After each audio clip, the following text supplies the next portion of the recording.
Fab. We'll get going then. Hey everybody, welcome back to Slightly Offside. I'm your co-host Victoria Rush. And I'm your co-host Amy Humphreys. So we are here today at England Rugby. We're at Twickenham Stadium, which is like phenomenal HQ, obviously. And not only that, I kind of can't really believe I get to say this. It's season 1 and we already have epic guests on the podcast. So, I can't really believe we kind of got this far already. It's great. So a couple of facts about our guest today. And don't worry, you'll be sharing your own in a minute. 138 caps for England. I mean, this must get said every time you are introduced to something. The most capped England rugby player of all time. So everybody will know who this is. You are our first female guest as well, which is absolutely incredible. Sarah Hunter, thank you so much for joining us. Thank you for having me, and thank you for allowing me to be the first female guest. That's pretty cool. I know, pretty cool. Well, we thought we'd punch hard. Let's start with the best. Okay.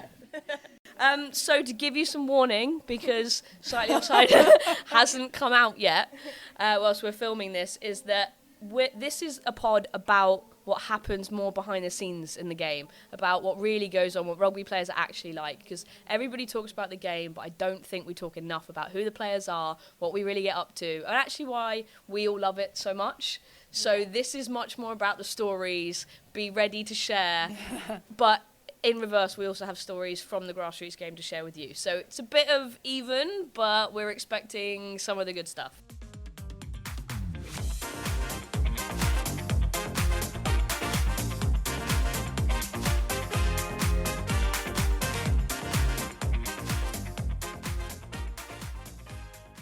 Exactly, yeah. So should we start with a little life update? What's new? What's currently going on? Obviously, you're going to be quite busy right now, I'm assuming. Yeah, definitely. So I retired, nearly a year ago, which, like, when you talk about what you want to hear about, the thing I miss most is the offside stuff, so like the off-pitch stuff, so the changing rooms, like the hotel room, like the stories, the tours, and all those things, the time you spend with the people, which I'm sure we'll come to. And if you sort of said then and look forward to what I'd be doing, I definitely don't think I would have said I'd be back with the Red Roses in a coaching capacity. Absolutely no way at all. But yeah, so got asked to go and do some defence with the seniors. So actually the role I did start with and got appointed was transition coach, looking at the sort of pathway, helping 18s, 20s, a little bit of seniors. John Mitchell wasn't in place because he was with Japan at the Mel's World Cup, so they were coach short, so they were like, off you go, Sarah. We'd like you to look after defence out in WXV. I was like, no problem, just 3 of the hardest teams in the world to start. What an opening. And then they asked if I'd continue it, so which is a real honour to be able to do that. So we're in full swing for preparation for Six Nations. So amazing. Yeah, so pretty busy. WXV, obviously, that's new to people. So what is WXV and how has that sort of bridged the gap slightly between these internationals? Yeah, so it's a new sort of global competition for women's rugby that World Rugby have brought, and it's 3 different tiers. So actually, we as England probably have always had a regular competition, whether that be Six Nations, summer tours, autumns. Like, we're fortunate that we're in that position. So fixtures probably haven't been an issue for us, whereas a lot of the nations haven't had that luxury. So actually, they put this 3-tier competition with 6 teams in each tier, and that's appropriate to that level, so people are getting meaningful, appropriate level competition in 3 different tournaments. So we went to New Zealand, there was one in South Africa and one in Dubai, so I think it was a pretty good start to... Tough life. I know it. I mean, probably the highlight. Yeah. How good was it to beat Black Ferns? Yeah. Let's Do you know talk what? about that. Oh my God. I've never been so nervous before a game. Like, you think, like, you obviously played in the World Cup final in New Zealand in front of 42,000 people, actually, but you're in control. Yeah. Like, you're in control of your own emotions, what you can influence as a player. Like, coaching, you've done all the work in the week, and then, like, you come to the warm-up, that's done, and then the girls go in the change room and you go up to the coaching box and it's like, now let's just You just see gotta how wait. it goes. watch, honestly, How I much felt nervous energy is in your felt body? sick all the way through. My watch kept going off, telling me to relax. Yeah, stop. Take a breather. I can't. Yeah, stressed right now. But they did unbelievably well. Do you know what? They, from the kick-off all the way through, they were relentless, and just so pleased for, you know, a lot of different emotion around that game. And we didn't really talk around, it was a rerun of the World Cup final, because it was a different team, it's a new team, different occasion, but it was about how we wanted to move forward. Yeah. But there were girls in that team that had lost in the World Cup. There were girls in that team who didn't make the final squad, which would have been disappointed. And then there was girls in that team who didn't even make the World Cup and who wanted to be there. So there was a lot of different like emotions around it. So for people to get that win and to see what it meant to everyone was like unbelievable. Yeah, sounds like they sort of channeled all of that and then just put it into the game. It was like, right, this is the moment, forget what's happened. Retribution. Yeah, Let's I go. genuinely didn't need to be nervous because of how well they played.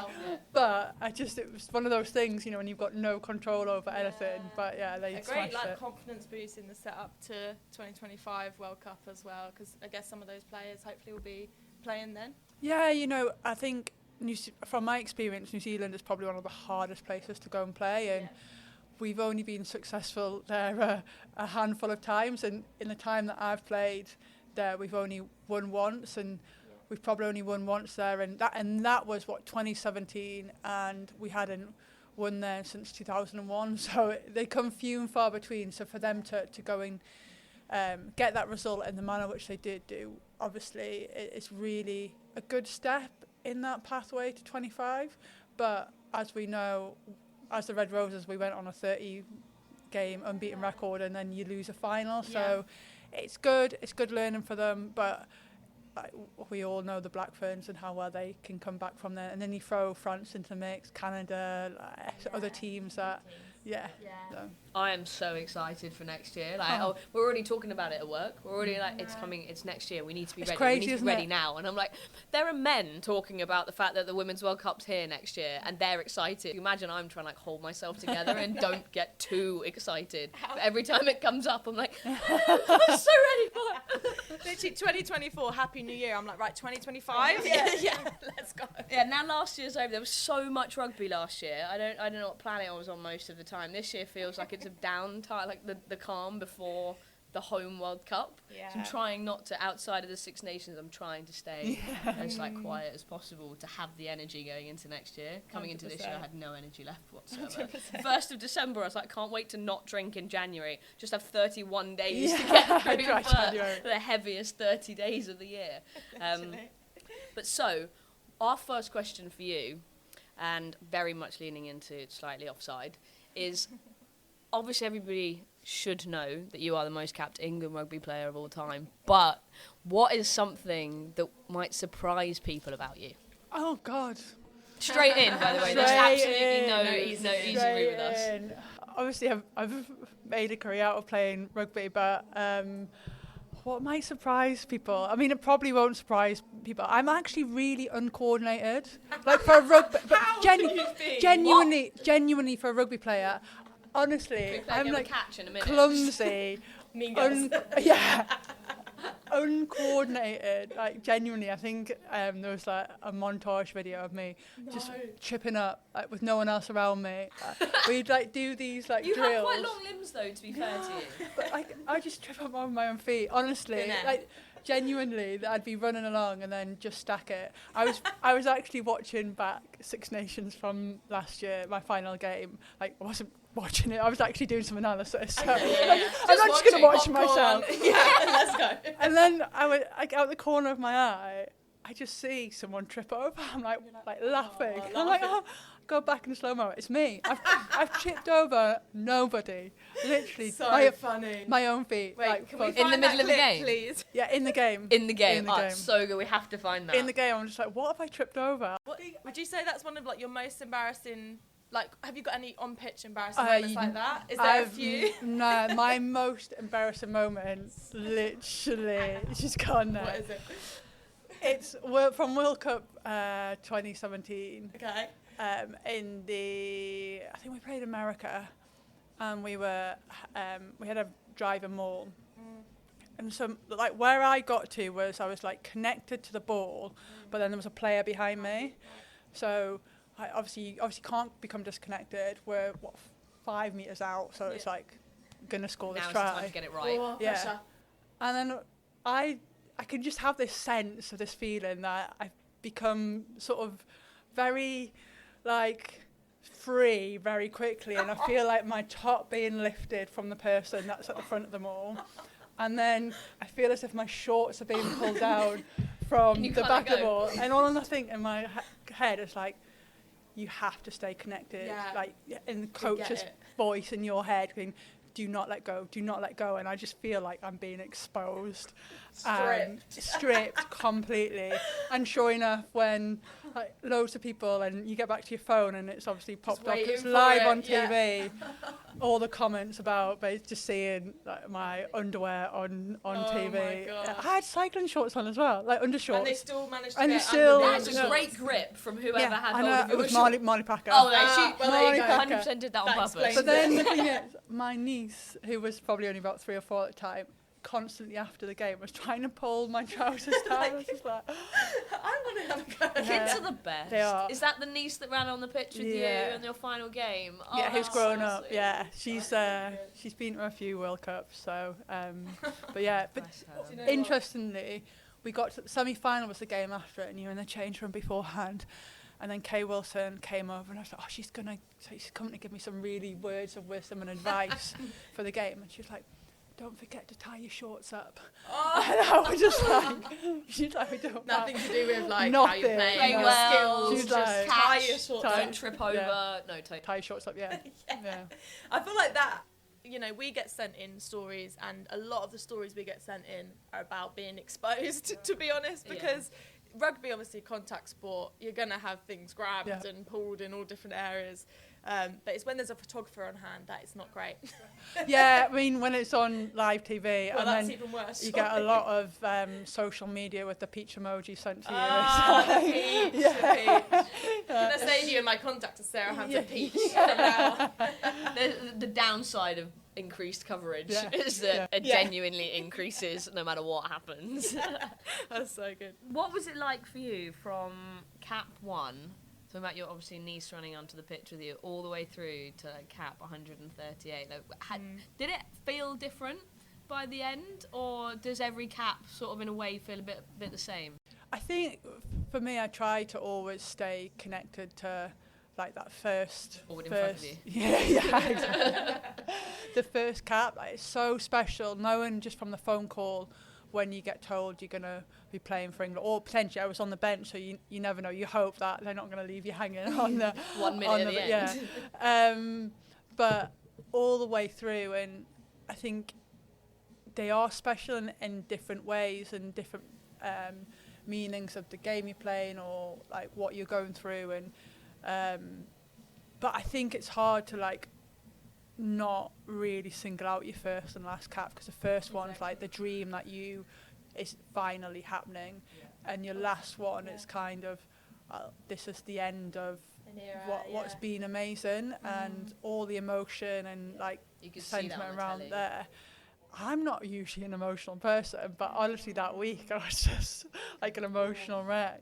We felt it. I can't believe how you must feel Yeah. as the person. You And know?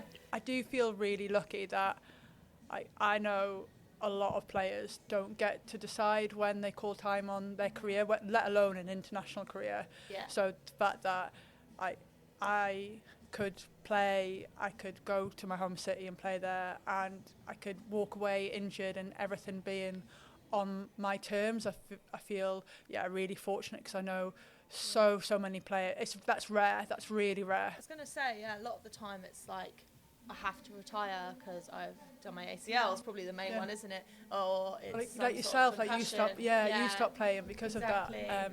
Whereas like my body's a bit battered, but other than that, I mean, I've come out all right. Decision, Yeah. like, actually, now's the time. Yeah. Yeah. How did you make that decision? Because we've got the World Cup. Were you not just like, World Cup. Ooh, Lions. Ooh, Oh, no, just wanted to keep going. Do you know what I mean? Like, when do you coming stop? back out of retirement to put on a Lions shirt. Yeah, please do. That would be great. I think it's a really tricky one. I think I always said that I want to finish when I'm not like almost sort of pushed out, or I'm not good enough anymore, or I'm not selected. So and I always said to Mids, I was like, look, if there's a time where you think, like, just tell me. And equally, if I'm not contributing, I'm not enjoying it, like, I'll come and say, right, it's time. And I think always at the start of a new cycle, like, you have a reflect on, am I going to make it to another World Cup? And that's a lot of the time been my motivation, if I want to play to the next World Cup. Yeah. But there was no way I was going to be able to make it to 2025. I don't think my body would have done it. It was literally hanging on during that World Cup. Taped together. Yeah. And then I just think around actually the players coming through, I think where the game's gone to, I probably had no growth left. And I think that's also a time where you think, well, if I can't grow anymore, like, am I helping the Red Roses to get any better? And that probably wasn't the case, whereas some of the players coming through now are unbelievable. They're unreal, aren't they? Like, I mean, we spoke earlier, obviously I played at OA Saints. You said OA Saints, was that where you had your first? Yeah, it was where I got first cap. Which is really cool.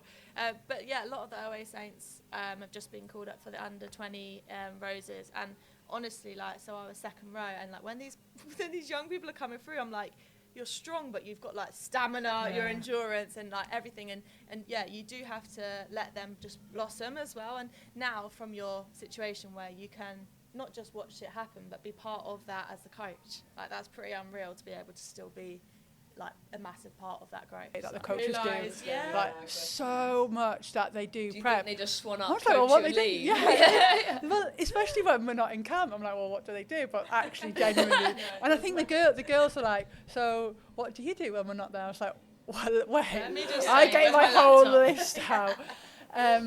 But you do miss that sense of being and coaching. So over the last few weeks, I've been out to see players and do like little sessions with them, and I'm literally buzzing after it. I'm like, this is the thing that I love to do, and it's kind of what you miss when actually we're not in camp, like day to day, week to week. So yeah. Do you still get to do the off the pitch stuff with the players now, or do you have to let them go and make their own stories on their own now? You're like, I have to be sensible. Manager? Yeah, I think initially, so again, having just finished playing with them, I didn't want to be that person that's like, right, I'm now like coach, right, you're over there, we're here. And I think also within the environment, we want to try and create everyone, like, we're all adults at the end of the day, we're all working on the same thing, that actually if you want to have a coffee with someone, or you want to sit down, or you want to play a bit of table tennis or whatever it may be, tuk-tuk is the big thing in camp. I don't know if you heard tuk-tuk. Oh my god, it's this incredible game. I think it's from France.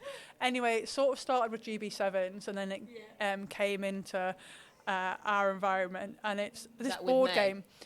No, Mo actually. Oh, Mo, yeah. So it's basically, have you heard of Frustration, the game Frustration, where you've got to get pieces out and you've got to get around the board and get home. Basically, it's that.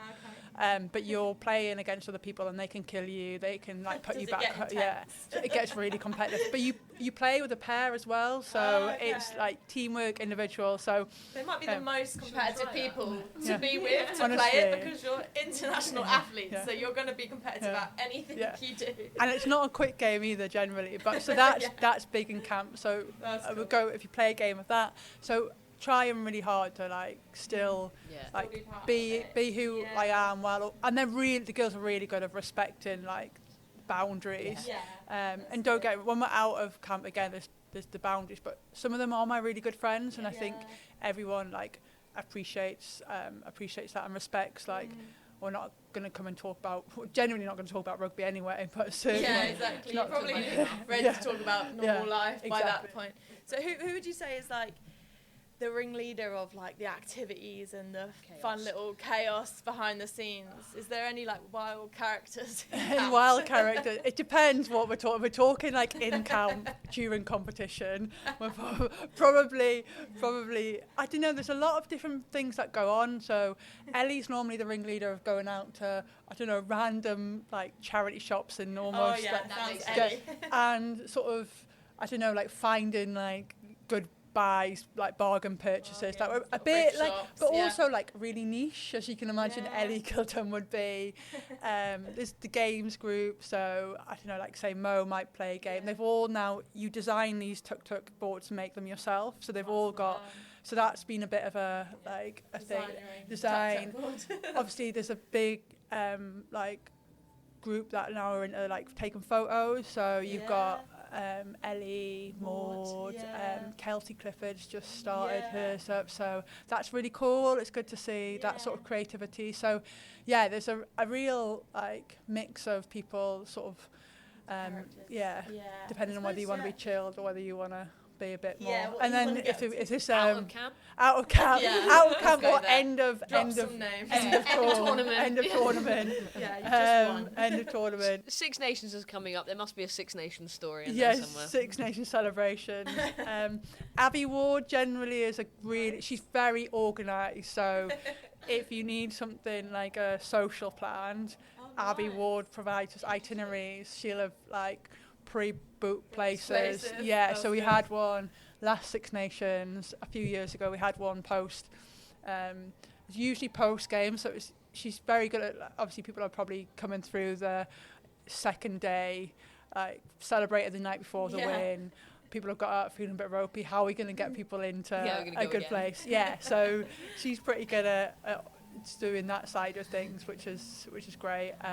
You always need someone that's.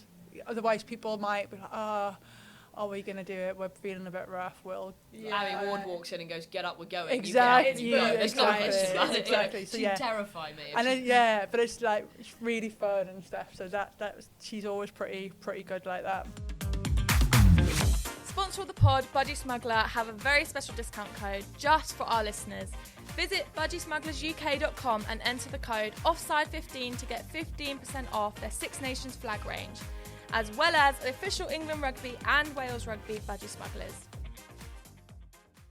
I have a question about a story for you. So I was at an event maybe about a year ago. It was just before the Women's Six Nations last year. And Hannah Bottoman was on stage. He looked nervous. It's really good. With Hannah Bottoman, I'm like, anything could come out of her mouth. She was like, I don't know if I should say this, but I'm going to say it anyway. And I didn't video it just in case, which I hugely regret right now.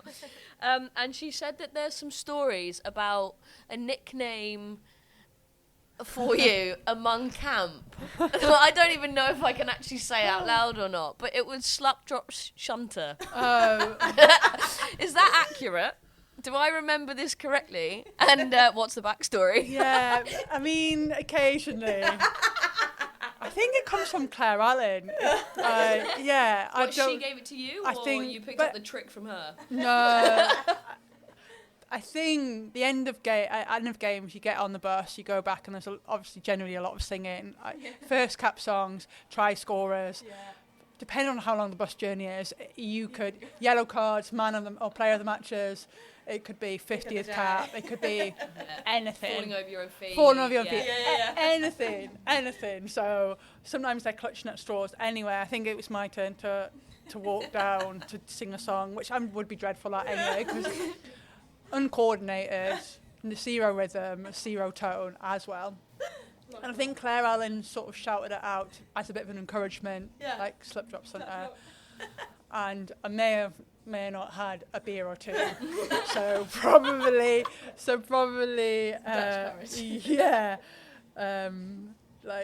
did the dance move, the dance move. And then I think it kind of like stuck from there generally, in times of like jovial times. Or she mentioned nightclubs, I believe. A little bit of encouragement of things, then, I mean, and I'm take the peer pressure like quite a lot. So, rubbery arms, like it doesn't take much. Yeah, I'm just like, if you've had a beer or two and a bit of peer pressure, I generally come good with whatever. I'll do it. Especially if there's, and then it's not just one person, then the team get behind it. I'm like, well, there's a whole team are saying it. You can't stand there and not, can you? And it's only normally one. It's just like one drop. One drop. One drop. Just the one drop. Just the one drop. Per go. Per peer pressure. Yeah, just like, yeah. But then there was a stage where I had split my knee open, so it was off the table because I was just like, I'm gonna split. I'm gonna split it open again. Oh no. Probably saved you for a while exactly. from it. I just kept bringing that card up. It's like, no, my knee, still my recovering, knee. rehab. I love that. So a bit of a random question. So if you had to switch lives with anyone, a celebrity or a person for the day, who would it be, and what would be like the first thing that you would do? Wow, that is. I mean, you could go any direction. Yeah, well, this is the beauty of it. Yeah. Under pressure. Under pressure. I mean, at the minute, I mean, this might be going quite political, but I try and do something or take a role. I don't know who would be the most important. Maybe the President of the United States. Is that is he pretty powerful? And try and stop the wars that are going on. Redo everything that they've not done. Yeah, but just genuinely Fix the problem. Fix the problem. That'd be good. Fair. Yeah, I like that. Stop the war in Ukraine. Yeah. That would be. That's maybe the most sensible answer ever. Sorry, Mine that's really boring, isn't it? Not that. No, It's I like, love I know, but I like that that's how you think. Yeah, exactly. Nowhere near the way I think at all. on, I you? haven't actually thought of anyone. I've been panicking. Did you I've think? been Did you find panic time? I'm thinking just trying to through think this now if I could swap this lives whole with thing. someone for the day. Although I would, do you know what I would at the minute? Like Beyonce. Oh yeah. And that would be pretty cool. Texas Hold'em, it's literally on repeat. On repeat. So if you switch with her for a day, what's the first thing you would do? With her voice. You'd I have didn't her know- voice. Yeah, you'd How have a voice, amazing. honestly. Just sing in the shower. Yeah. God, I'd sing everywhere. And also, I mean, I'd be a man, but imagine being Usher at the NFL Ooh, at half time. That'd be a good one. That- Switch lives with Usher. Like, Travis Kelce. That's I'd be who you Taylor went to switch Swift. lives with. Yeah, Taylor Swift downing a pint. That is one of my favourite videos. It's just normalised women seeing off pints. It's like, this is the best thing ever. I love that the results from that were like the views and the percentage were mostly women that watched the US. 7% of the Super Bowl viewers were women. Yeah, I It's do insane. think Taylor Swift is a great great reason to also think that, as well as the sport. How do we get into a Red Roses game? I know. How do we do that? Who out of the Red Roses, wild question, do you think is most likely to date like a celebrity, like not an athlete? So a little bit like what's happened with Taylor Swift. As in, like, people that are single, I'd probably just go single. Yeah, Because go otherwise- single. Oh, So you don't actually, offend. who's Who is single? Yeah. I don't. I mean, they're in relationships, but someone like a Jess Breach, if she wasn't with, Yes, or nice. like an Ellie Who Kildun, would you or pair like Jess Breach I with? don't know, Ellie or Kildun, I see, that Yeah. could be someone. But obviously they're Fashion designer. yeah, but they're obviously in really happy relationships, so that's probably a bit hard.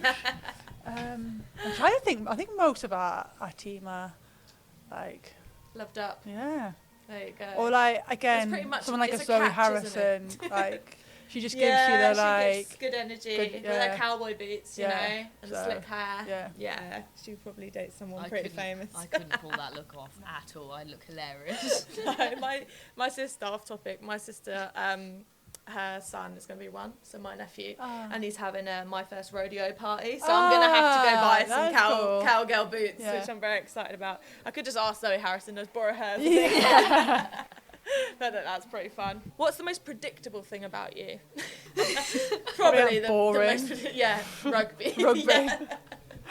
Rugby. Yeah. Probably quite But it's dull. probably the answer for all of us, to be fair. I- Like, worked a rugby. I don't know, rugby. I'd say mine's probably the fact that I am unpredictable. Is Maybe. probably the most predictable thing about me. I like Even that I for don't you. know what's going to happen most days. Yeah. That's quite cool though. It's live your not. life like that. I can tell you now, for someone with high functioning anxiety, it's actually terrible. I never know what's going on. Need a routine, 90% but can't of stick to a routine, the time. basically. Yeah, exactly that. If I have a routine for more than like 4 or 5 days, it freaks me out. Really? I think I'm really boring. That's Yeah. me. I Really? cannot handle it. I need to be doing random things. I think I my thrive in the ADHD has a boring. lot to do with that. Like I just shiny things, Yeah, ideas. squirrel. Yeah. All the time. It happened, I was sat here for a game with Alice, and we were having a conversation whilst the match was on, and suddenly somebody started a Mexican wave at the other side of the stadium, and I just went, Mexican wave! And she was like, we are mid-conversation. What is going on? I was like, oh, sorry, I thought you might want to know. That's how my brain is. Like, it's got a million tabs open and I don't really know where the noise is coming That's from. like my computer screen. Yeah, Like, that's I my guess head. that's where, Close the tabs in your head. Yeah. I love that. Yeah. So we get sent, obviously, grassroots stories in, and we thought we'd share one with you. It's quite nice as well because I guess where you've been in that international world for a while, it's like the grassroots game is obviously some of the best stories come from there. Where the real the chaos. Yeah. So I thought this one was just a funny one to share. So this person, it's all anonymous, by the way. They never share names, which is why it's great. Yeah. We don't want to ruin anyone's lives, but we want to laugh at them. This is our butt clenching moment of the week, brought to you by Budgie Smugglers. So I once witnessed a league lunch at my rugby club because they get players to work in the club on Saturdays. An older lady got quite drunk and forgot to take the hanger out of her coat. When she was leaving, she didn't notice that her arms were being pulled out to the side and the jacket barely fit. She still continued to walk out with the jacket. The hanger was sat on top of her shoulders the whole time without her noticing. It was hilarious, especially given as her friend hadn't noticed either. We wonder how long she had that hanger in her jacket, and also just like walking around there. How would you get it out once you're in? She probably was just like, something's in there, but whatever. someone's got to have taken a picture of it, Also, surely, or best video. posture ever, because Like, you'd be actually surely, stood upright. you'd be like videoing it, just like watching I'd be it. running around just pulling on it. Yeah. See how long it took her to notice. Have you ever done that where someone's sleeping? Maybe you've done this on like long journeys and flights and stuff, where how many objects can you place on top of them? Certainly several bus journeys. Yeah. Like, Got to have happened. and then it just it starts off fairly normal, and then if they're sleeping, it gets really silly. Yeah, like Right. a boot, Yeah. a rugby ball. You like can that. board the team arm. Yeah, that's good. There we go. There's your Or little grass pen. as well. Pen is especially when at drawing on uni. people's Yeah, faces. literally. I was really worried you'd do that to me on the Eurostar. Yeah, on I did the have a way back. Sharpie, to be fair. Yeah, that was Should've. my fear, because Yeah. Now I you kept give me coming an back idea. hungover. Amy would go to bed after the game, and I would go out. Working. And by then we weren't doing any more work, so I was like, enjoy am I ever yourself. going to do this again? Who knows? I may as well just make the most of it. So then I'd go out for like 6 hours, Not get just home, out for a couple and hours. she'd be like, the Uber's here in a minute. I was like, oh, okay. Well, I'm still pissed. I haven't packed. So it's going to go really well. So by the time we get on the Eurostar, because Amy doesn't fly, because she's a terrible I passenger know, at this everything. is really limiting my life, you know, guys. I need I to get over this. I was really need always to get over it. worried that it's exactly the kind of thing that you would do. Is either draw me a third eyebrow or remove one of the ones I Could have already been have. pretty creative. Yeah. I'm quite good at art. I did art at GCSE. I got an A. I did art Yeah, I got an A. GCSE. So What's that got to do with drawing on it someone's means you face? could have a pretty nice portrait going on your face. I did art at GCSE. Did you? I'm not a very good drawer. What was but your speciality in art? Like, what was your thing you liked to draw? So because I wasn't, you had to take a humanities, so it was art, music, drama, or cooking, and I was just like, I don't want to take any of them. But if I'm gonna have to take one, I'll take art. Like, so I just went down the abstract route. Abstract. Abstract. There's You no can't- wrong you answer can't. with art. That's what I love about it. There was no like fine drawing. Like, it was like blocks of colour. If you go to Tate Modern, anyone can do that. So you could just get a couple Don't tell splash them that, pens. but yeah. Yeah, honestly. People It's say that, like, if you just literally, some people just splash on canvases, and I'm like, I could have done that, and the answer is, well, you didn't. They did. Yeah. That's the point. Yeah. So like, but you didn't. So yeah, that's a great one. Art doesn't have a wrong answer.